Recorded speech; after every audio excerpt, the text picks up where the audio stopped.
The rusty gate creaked open, a sound that echoed through the desolate tennis court.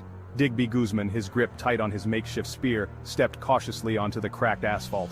The air was thick with the silence of the abandoned city, broken only by the rustle of the wind through the overgrown weeds.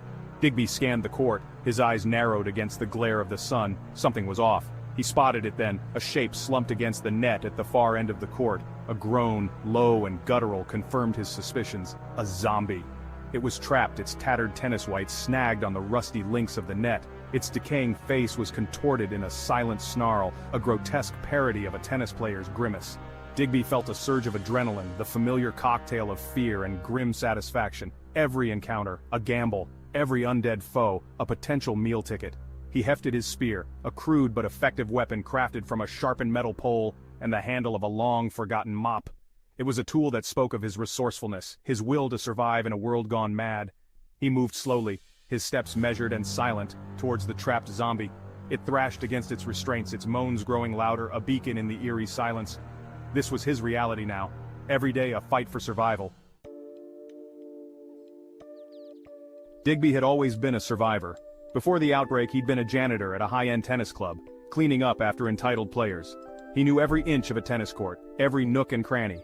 Now, that knowledge was his shield and his sword. He circled the trapped zombie, his spear poised. The creature's milky eyes tracked him, their hunger palpable.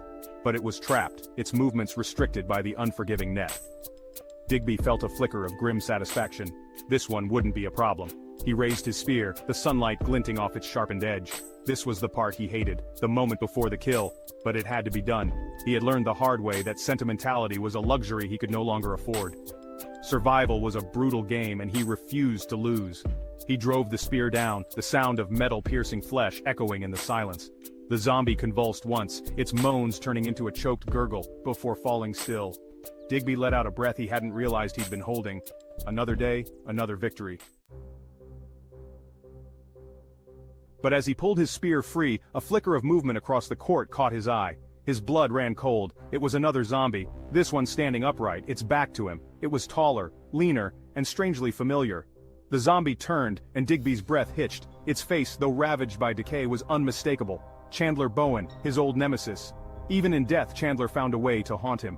Digby's grip on his spear tightened. Chandler, the golden boy of the tennis club, with his expensive racket and condescending smirk. Digby had been invisible to him, just another face in the crowd of staff, except for those moments on the court. The moments when Digby, fueled by a quiet rage, would challenge Chandler to a match, and lose every single time. Now Chandler stood before him, a grotesque mockery of his former self. But the rivalry, it seemed, was far from over.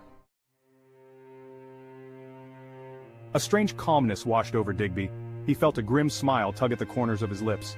Of course, it had to be Chandler. Even in death, the arrogant bastard couldn't resist one last match. He met Chandler's vacant gaze, a spark of defiance igniting in his chest. "All right, Chandler," he muttered to himself, his voice hoarse from disuse. "Let's finish this." Digby walked to the other side of the court, his steps echoing in the silence. He stopped at the service line, facing Chandler. The zombie stood motionless, its vacant eyes fixed on him. A strange sense of anticipation hung in the air. "One last match, Chandler," Digby repeated, his voice louder this time, laced with a sardonic amusement. The absurdity of the situation, the utter pointlessness of it all, struck him with the force of revelation. He was about to play tennis with a zombie,